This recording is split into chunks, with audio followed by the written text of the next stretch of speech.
Question number 46 यहाँ पे हम डिस्कस कर रहे हैं। क्वेश्चन में आपको दिया है कि यूनिफॉर्म मैग्नेटिक फील्ड है 0.2 टेस्ला, उसका मैग्नीट्यूड है। It exist in space from east to west direction.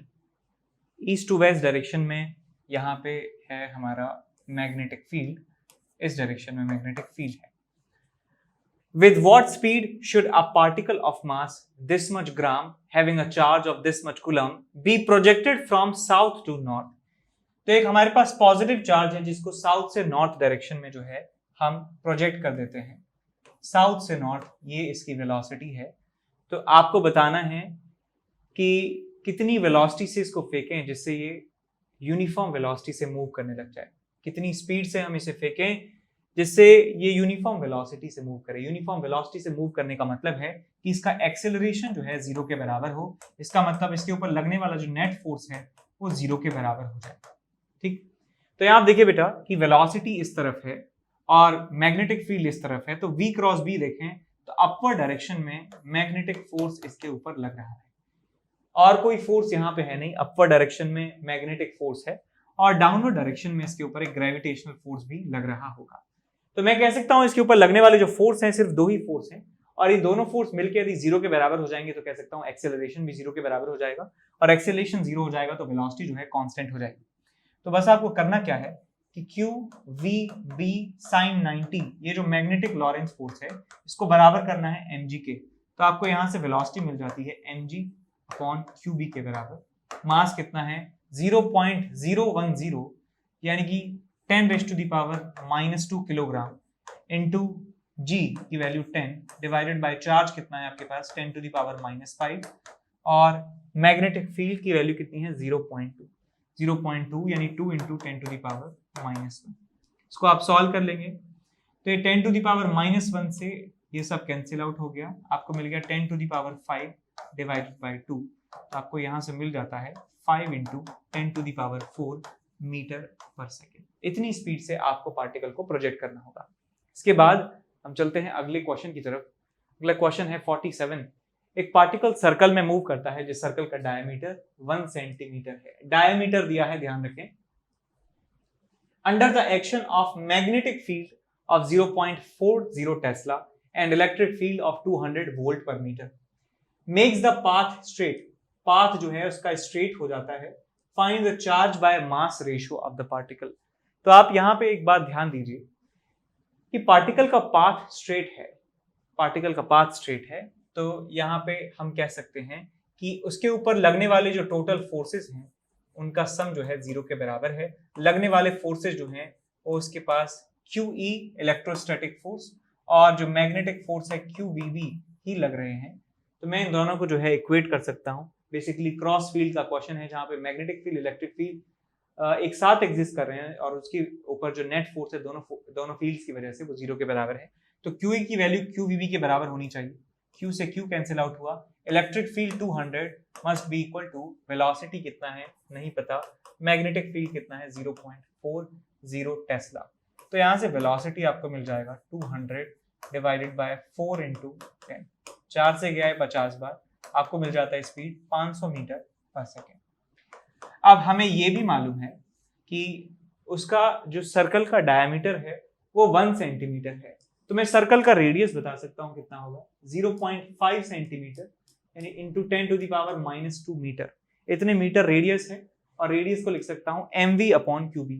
मास नहीं पता, v स्पीड कितनी है 500 डिवाइडेड बाय q नहीं पता, मैग्नेटिक फील्ड कितना है 0.4। इसको यहां मल्टीप्लाई करेंगे तो आपको मिल जाएगा m बाई q। निकालना क्या है q by m। So q by m ratio आपको यहां से मिल जाता है 500 डिवाइडेड बाय 0.4 इंटू 0.5 इंटू 10⁻⁻2। तो इसको सॉल्व कर लीजिए, आपको कितना मिल जाएगा। मिल जाएगा आपके पास 500 डिवाइडेड बाय 20 इंटू 10⁻⁻4। 0 से 0 गया है, 25 बार गया, सो 25 इंटू 10⁻4 2.5 इंटू 10⁵ आपको यहाँ पे वैल्यू मिलेगी coulomb per KG. Coulomb per KG के बराबर आपको ये वैल्यू मिल जाती है चार्ज बाय मास की। Q by m ratio 2.5 into 10⁵। ठीक, अब चलते हैं अगले क्वेश्चन की तरफ। क्वेश्चन नंबर 48 हमारे पास है। ये एक प्रोटॉन है it goes undeflected in a crossed electric and magnetic field. The fields are perpendicular to each other at a speed of this much meter per second. Speed पता है. Velocity is perpendicular to both the fields. When the electric field is switched off, electric field जब switch off कर दिया जाता है तो proton move करता है इतने रेडियस के सर्कल में. तो आपको बताना है कि इलेक्ट्रिक एंड मैग्नेटिक फील्ड्स की वैल्यू कितनी कितनी है. मास आपको क्वेश्चन में दिया हुआ है. तो सबसे पहले मैं कह सकता हूं कि जब वो अनडिफ्लेक्टेड मूव करता है, इसका मतलब QE की जो वैल्यू है वहां पे QVB के बराबर है. Q से Q कैंसिल आउट हुआ. इलेक्ट्रिक फील्ड की वैल्यू VB के बराबर है. V की वैल्यू है 2 × 10⁵ और मैग्नेटिक फील्ड की वैल्यू नहीं पता है. इक्वेशन नंबर 1 में से नाम दे देता. अब ये क्या कहते हैं कि प्रोटॉन घूमता है इलेक्ट्रिक फील्ड की अनुपस्थिति में कितने रेडियस के सर्कल में, 4 सेंटीमीटर रेडियस के सर्कल में. तो रेडियस का फॉर्मूला लगा सकता हूं 4 × 10⁻² is equals to mv/qb. 1.6 × 10⁻27 into velocity कितनी है 2 × 10⁵ डिवाइडेड बाय QB. Q कितना है आपके पास, ये कौन है, प्रोटॉन है, तो 1.6 × 10⁻19 और मैग्नेटिक फील्ड नहीं पता है. तो यहां से आप मैग्नेटिक फील्ड निकाल सकते हैं. कितना मैग्नेटिक फील्ड आपको मिल जाएगा 10⁻27, ये कैंसिल आउट हुआ, इंटू 2 × 10⁵ डिवाइडेड बाय 10⁻19 इंटू 4 × 10⁻².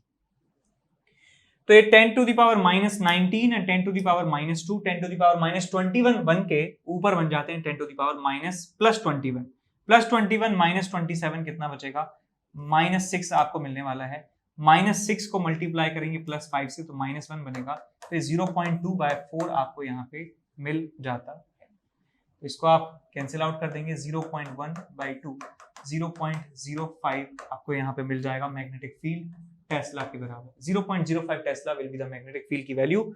और इसको मल्टीप्लाई कर देंगे इस वेलोसिटी से तो आपको इलेक्ट्रिक फील्ड की वैल्यू भी मिल जाएगी. आपको यहाँ से इलेक्ट्रिक फील्ड मिल जाता है 2 × 10⁵ इंटू 0.05. सॉल्व कर लेंगे. 0.1 × 10⁴ आपको मिल जाएगा. ये 0.1 × 10⁵ तो मिल जाएगा 10⁴ न्यूटन पर कूलम के बराबर. सो इलेक्ट्रिक फील्ड आपको मिल गया यहाँ पे और मैग्नेटिक फील्ड आपको यहाँ पे मिल चुका है. ठीक बात. अब चलते हैं अगले सवाल की तरफ. क्वेश्चन नंबर 49 हम यहाँ पे डिस्कस कर रहे हैं. क्वेश्चन में आपको दिया है कि एक पार्टिकल है जिसके ऊपर चार्ज है 5 माइक्रोकूलम के बराबर. ये चार्ज है पार्टिकल के ऊपर और उसका मास है 5 × 10⁻12 kilogram. Is projected with a speed of 1000 metre per second in a magnetic field of magnitude 5 millitesla. The angle between the magnetic field and the velocity is sin inverse 0.9. इसका मतलब sin theta की value 0.9 के बराबर है. तो show that the path of the particle will be a helix and find the diameter of helix and its pitch. तो यहाँ पे क्वेश्चन में आपको दिया है कि मैग्नेटिक फील्ड और वेलोसिटी के बीच में एंगल जो है क्वेश्चन में दिया है theta is equal to sine inverse 0.9. तो इस वेलोसिटी के आप दो कंपोनेंट कर सकते हैं. एक वेलोसिटी का कंपोनेंट होगा v cos थीटा और एक कंपोनेंट होगा v sin थीटा. मास हमें पता है, चार्ज हमें पता है. चार्ज जो है वो पॉजिटिव चार्ज है. तो पॉजिटिव चार्ज के ऊपर देखिए फोर्स किस डायरेक्शन में लग रहा होगा. तो मैं इस वेलोसिटी की जगह इन दो वेलोसिटी के जो कंपोनेंट्स हैं इनको ज्यादा तवज्जो दे रहा हूं. मैं कह सकता हूं कि ये जो कंपोनेंट है वेलोसिटी का ये मैग्नेटिक फील्ड की डायरेक्शन में है. तो इस वेलोसिटी के कंपोनेंट की वजह से कोई भी फोर्स, मैग्नेटिक फोर्स नहीं लगने वाला है. लेकिन ये जो कंपोनेंट है वेलोसिटी का v sin theta, this is perpendicular to the magnetic field. तो इसके ऊपर जो है इस वेलोसिटी के कंपोनेंट की वजह से इसके ऊपर मैग्नेटिक फोर्स लग रहा होगा. और वो देखते हैं किस डायरेक्शन में लगेगा.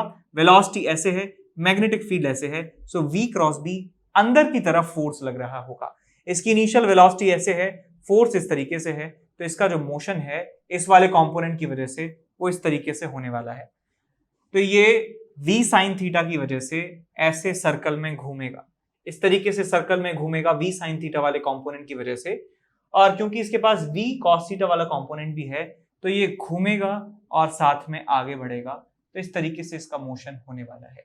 यदि कोई ऑब्जर्वर यहाँ पे है सामने, यदि कोई ऑब्जर्वर यहां से इसको देखेगा तो इसको वो सर्कल ही दिखाई देगा, सर्कल ही दिखाई देगा.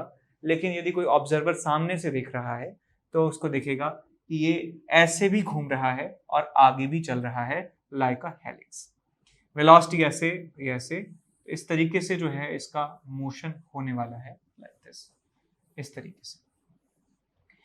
अब यहां से लेके यहां तक की जो डिस्टेंस है, यहां से लेके यहां तक की जो डिस्टेंस है, इसे पिच कहा जाता है और मैं इसको x से डिनोट कर रहा हूं।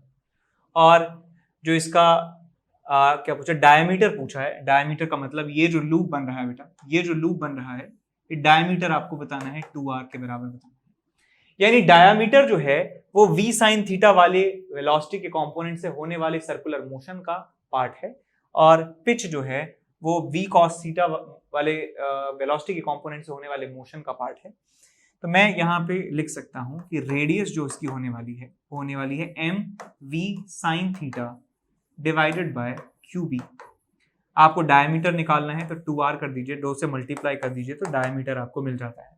अब यहाँ सारी वैल्यूज पुट करेंगे तो देखिए क्या मिलेगा, 2 इंटू m, मास कितना है 5 into 10⁻⁻12 into velocity, velocity is 1000 meter per second into sin theta which is 0.9 divided by q into b, charge कितना है 5 microcoulomb, 5 into 10⁻⁻6 into magnetic field, magnetic field कितना है आपका 5 मिली टेस्ला, 5 into 10⁻³ टेस्ला। तो ये आपके पास डायमीटर है इन मीटर, डायमीटर जो है आपको यहां से मिल जाती है। अब बात करें पिच की, बात करें तो मैं कह सकता हूं कि एक टाइम पीरियड में ये एक सर्कल में पूरा एक चक्कर लगा देता, और क्योंकि इसका मोशन इस डायरेक्शन में भी है तो यहां से यहां आने में उसको एक टाइम पीरियड के बराबर समय लग रहा है। तो मैं कह सकता हूं ये वाली वेलोसिटी और जो एक टाइम पीरियड को मल्टीप्लाई कर देंगे तो आपको मिल जाएगा पिच। तो आप यहां से पिच लिख सकते हैं, pitch is equals to v cos theta into time period t। तो यहां से मिल जाएगा v cos theta into 2πm by QB। आप जानते हैं जो टाइम पीरियड होता है वो वेलोसिटी पे डिपेंड नहीं करता है, v sin थीटा कितना भी ज्यादा हो कितना भी कम हो, टाइम पीरियड पे कोई असर नहीं पड़ेगा। तो cos थीटा की वैल्यू कैसे निकालें, हमको sin थीटा दिया है, sin theta is equal to 0.9 या इसको 9/10 लिख सकते हैं। तो आपको यहाँ से cos थीटा निकाल सकते हैं 1 - 81/100 का अंडर रूट, आपको मिल जाएगा under root of 19/10, under root of 19/10 आपको ये वैल्यू मिल जाती है। तो ये जो है लगभग 4.5 के आसपास होगा, तो ये लगभग 0.4 के आसपास आपको cos थीटा की वैल्यू मिलने वाली है अप्रॉक्सीमेटली। तो cos थीटा की वैल्यू यहाँ रख देंगे, आपको मिल जाएगा यहाँ से वेलोसिटी कितना है, वेलोसिटी 5 इंटू 10⁻, वेलोसिटी है इसकी 1 kilometre per second, 10⁻3, cos theta is approximately 0.4 into 2π, mass की वैल्यू जो है वो 5 इंटू 10⁻⁻12 kg है, डिवाइडेड बाय Q, Q की वैल्यू कितनी है 5 microcoulomb, 5 into 10⁻6 into magnetic field कितना है 5 मिली टेस्ला, 5 इंटू 10⁻³ टेस्ला। तो यहाँ से आपको पिच की जो वैल्यू है वो मिल जाती है इन मीटर। ठीक, इसके बाद अगले सवाल की तरफ चलते हैं। सो क्वेश्चन नंबर 50 आपको दिया हुआ है कि एक प्रोटॉन है और उसको प्रोजेक्ट किया गया है एक मैग्नेटिक फील्ड में, मैग्नेटिक फील्ड का मैग्नीट्यूड कितना है 0.02 Tesla, travels along a helical path of radius 5 centimetre, radius इतना है और पिच आपको बताया है 20 सेंटीमीटर के बराबर है। Find the component of the velocity of the proton along and perpendicular to the magnetic field, along and perpendicular to the magnetic field. तो मैं मान लेता हूं कि ये आपके पास मैग्नेटिक फील्ड इस तरह से है, वेलोसिटी इसकी इस तरीके से है, ये जो कंपोनेंट है v cos थीटा, या इसको कह सकते हैं v पैरेलल कह सकते हैं, v पैरेलल कह सकते हैं, और ये वाला जो कंपोनेंट है ये कितना है v sin थीटा, और इसको कह सकता हूं मैं v नॉर्मल, v परपेंडिकुलर कह सकते हैं। तो आप जानते हैं रेडियस जो है वो इस वाले कंपोनेंट की वजह से आती है, तो आप लिख सकते हैं mvn/qb। और आप पिच की बात करें तो पिच आपके पास x की वैल्यू आप लिख सकते हैं v इंटू पी, vp यानी कि v cos theta into time period 2πm/qb।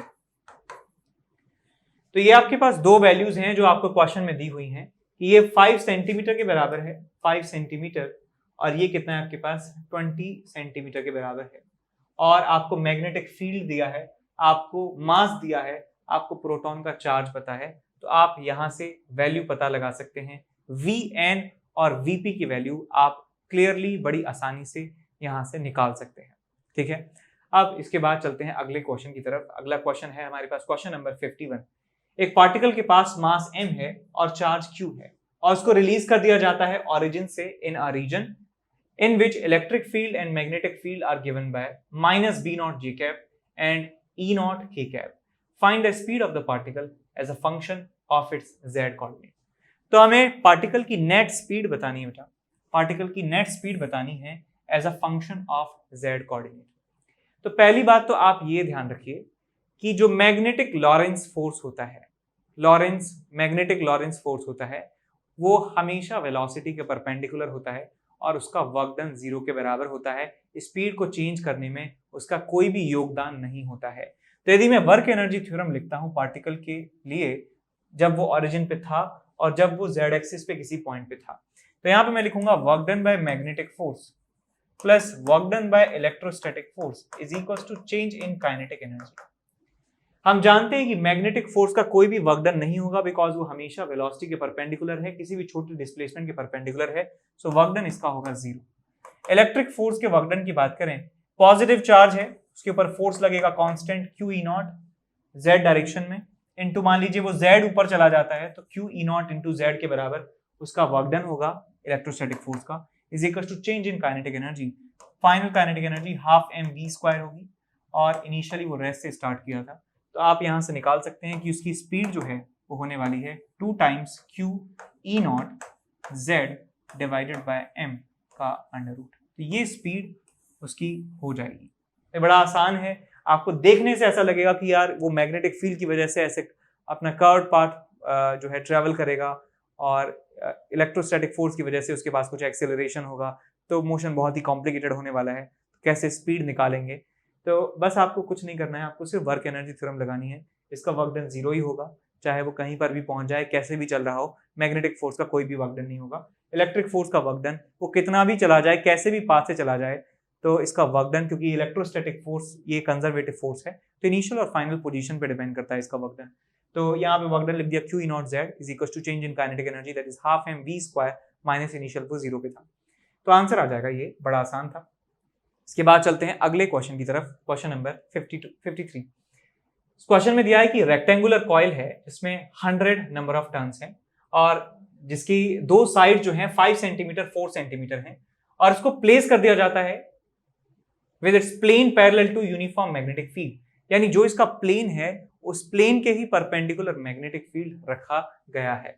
तो यहाँ पे मैं डायग्राम बना देता हूँ एक बार कि हमारे पास मैग्नेटिक फील्ड जो है वो इस रेक्टेंगुलर लूप के प्लेन में ही रखा हुआ है। मैग्नेटिक फील्ड ऐसे है, ये इसकी साइड जो है वो 4 सेंटीमीटर है और ये साइड जो है वो 5 सेंटीमीटर है, ठीक। और इसमें करंट है आपके पास 2 एम्पियर के बराबर, करंट 2 एम्पियर के बराबर इसमें फ्लो हो रहा है। और इसमें नंबर ऑफ टर्न्स की बात करें कितने हैं, 100 नंबर ऑफ टर्न्स यहाँ पे क्वेश्चन में दिए हुए हैं। तो आपको magnitude of magnetic field B बताना है यदि टॉर्क इसके ऊपर लग रहा है 0.2 न्यूटन पर मीटर के बराबर, न्यूटन मीटर के बराबर। तो आप देख सकते हैं बेटा कि इसके पास करंट जो है इस डायरेक्शन में है, तो इसका मैग्नेटिक मूवमेंट किस डायरेक्शन में होगा।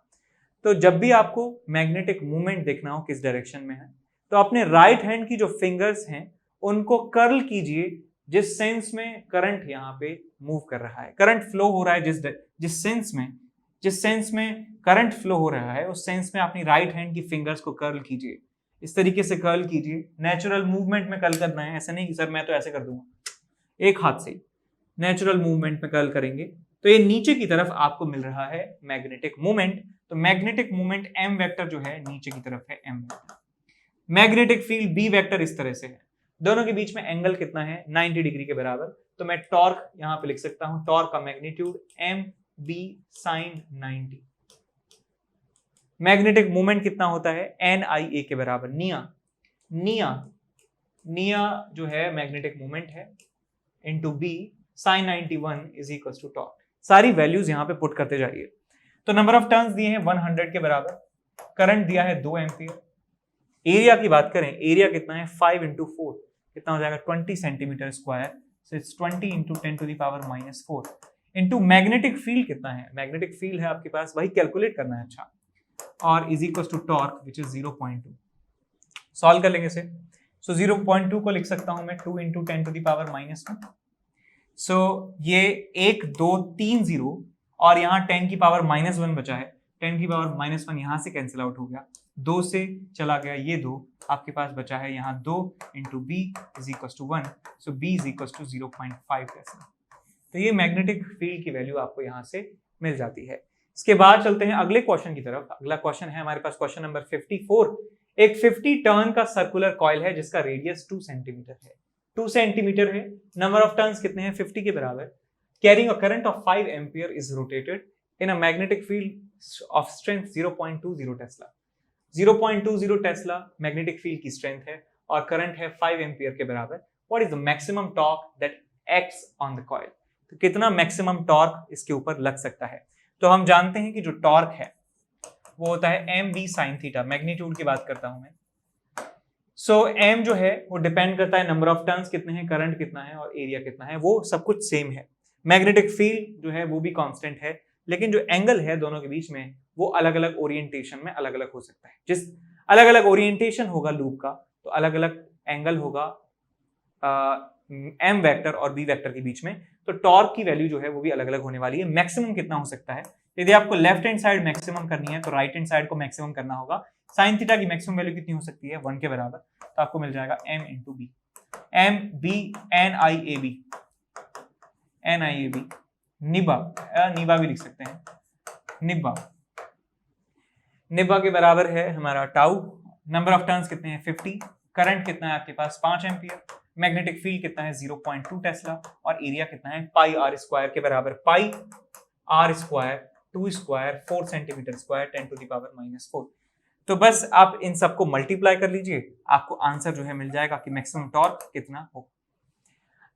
अब आपसे कहा है इसके बी पार्ट में, in a particular position of the coil the torque acting on it is half of its maximum value. What is the angle between magnetic field and plane of the coil? तो question में कहा है कि torque जो है इसके maximum torque का आधा है, यानी कि जो एम बी साइन थीटा की जो वैल्यू है वो किसके बराबर है 1/2 of maximum torque M B. M B से एम बी गया, साइन थीटा आपको मिल जाता है यहाँ पे 1/2 के बराबर और यहाँ से थीटा की वैल्यू आपको मिल जाएगी इतनी 30 के बराबर। अब थीटा जो है वो एंगल है मैग्नेटिक मोमेंट और मैग्नेटिक फील्ड के बीच में।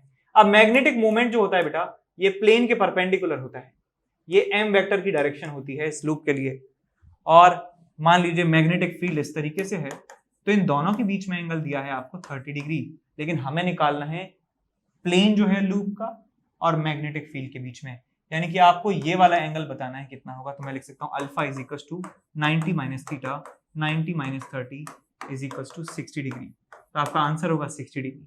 तो ये आप चौकन्ने रहें हमेशा कि आपसे एंगल्स कौन कौन से पूछे गए हैं। क्या आपसे एंगल मैग्नेटिक मोमेंट और मैग्नेटिक फील्ड का पूछा है या प्लेन का एंगल मैग्नेटिक फील्ड से पूछा है? ठीक है।